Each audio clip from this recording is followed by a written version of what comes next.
I am Jabari Moreau. I'm here live at Dallas Wings practice. Today was somewhat of a light day. The Wings are getting ready for their game against the Japanese Antelopes, or the Toyota Antelopes that they play.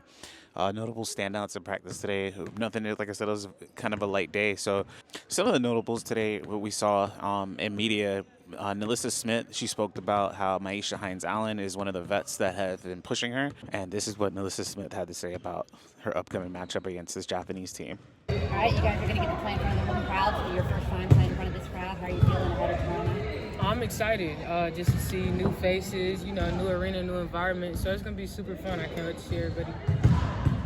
Who do you feel like is the one person that's been pushing you in practice the most? I'd probably say Maisha. Usually you bond more with people that are in your position, you ask more questions, you're around them more. So I definitely say Maisha. What are some of the things that you've learned from Maisha? Some of the tips that she's given? Just her passing ability. She sees the floor well. She's very patient when she plays. So just, taking that into consideration, slowing down a little bit. So I'd say that's the biggest thing I pulled from her. You guys are ending week 2 now, almost with training camp. So many new faces. How do you feel that the progression is coming along as a unit? I think it's been great. We're finally getting to settle in with the group that we have. People are starting to learn each other a lot more, learning where people's shot selection comes from. So I think we're kind of putting those pieces together finally. Especially on the defensive end, that could be the hardest place to build that kind of chemistry. It looks like you guys spent a lot of time on that today. How's the defense coming along? Oh yeah, it's definitely coming along. I feel like we're kind of, pulling each other like a string now. When somebody helps, we know we got to have their back. It's just all coming together, I feel like. You talked a little bit about the basketball side. Just how have you settled in the Dallas-Fort Worth Metroplex personally? I think it's been great. It's been a lot of people that's just welcomed me and invited me places, and just, it's a lot of welcoming people here in Dallas. So I think it's been good for me. What's your favorite part about being in a gym with so much talent? I mean, you can't go wrong. Everybody could hit an open shot. Everybody, brings such, upside to their game. So we're all pushing each other. We all want to win. So when you're around 5, 10, 12 people that want to win, you just keep pushing each other. And Hines-Allen was very upbeat and cheerful today. You saw it when she spoke with one of her teammates in training camp in Mai Yamamoto. And funny enough, the team that the Dallas Wings will be facing, Mai Yamamoto, plays for this team.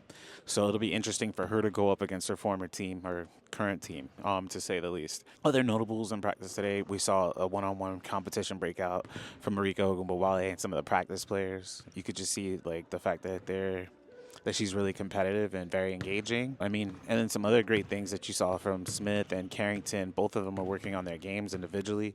Smith has spent over an hour at the gym. She's really getting into working on her perimeter skills. So it should be a really good game for her coming up. And we just see what's getting ready to happen.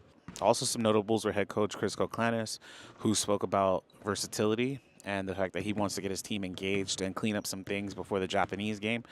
Coach, what was the theme for today's practice? Yeah. Or the biggest takeaway, rather? Just continuing to stack days. That's what we've been talking about. A lot of intention offensively today. Just trying to make sure everyone feels comfortable with their purpose in terms of running in transition and then establishing our initial spacing. Because if we can do that consistently, then we can truly flow and take care of what we want to take care of and get to what we want to get to. So. What are some of the things you want to work on in tomorrow's game?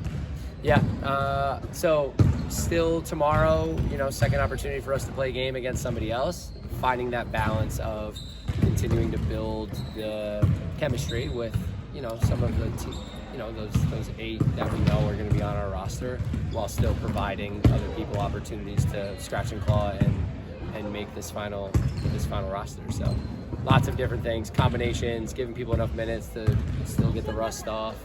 So that's all going into the substitution patterns and however many minutes we end up playing. Defensively, Paige has talked a lot about screen navigation as one of the biggest differences. It seems you guys are really focused on that towards the end. How is that progressing, not just for Paige, but for all of your young players? Yeah, just challenging them, right? They had their first taste against Vegas, just how much quicker and how much more physical this league is. So it takes a certain effort of desire. Technical skills, yes, but a lot of that you can overcome just with a fight. And so just teaching them to be able to have that fight. And also, you know, as they're in our system more and they learn and things start to slow down and they can identify what's about to happen, now they're in a better position to be able to navigate it. That game out there, everyone was flying at the seat of their pants. No one knew what was happening, so you're going to get hit even harder in those instances. How is it to be back working with Miller? And then what are some of the implementations y'all have been working on this preseason? One more time with the second one? What are some of the implementations y'all have been working on in the preseason? Yeah, it's fantastic being back with Kurt. He's been a tremendous mentor for me, and to have that support system there, someone who's lived this and breathed this, that I can always just ask him questions, and he's been fantastic, not overstepping and giving me space, but also being there as a resource. And then as far as the implementation goes, you know, everything that I've learned from Kurt, from my time with other coaches, and then just being around the game and thinking about, you know, how I want to play and what I want it to look like. But ultimately, once we got our roster, making sure that it fit our roster, right? Because you can have the best made out plans, but if it doesn't fit the personnel, it doesn't matter. So you got to be able to put your players in positions to be successful. So I'm learning early that you have to have flexibility. I came in wanting it to look one way, and you learn that it could change daily, and you got to be able to adjust and figure it out. You just talked about the players. Obviously, a new system, a lot of new players.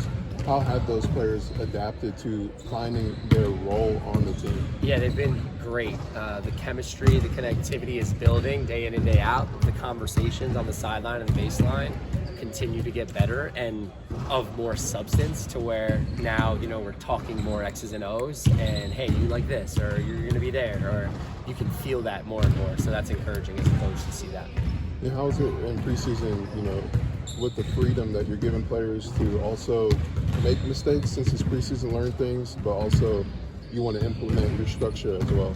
Yeah, we talk a lot about everything's a balance with us. So giving them autonomy and then talking about accountability as well. And my message continues to be, I'm waiting to see who on this team is going to be a bad cop and who's going to lead us and who has the courage to step up in a tough moment and be able to hold someone accountable. And that's got to come from us right now. But ultimately, we won't get to where we want to get to until they can feel comfortable enough to be able to do that amongst one another.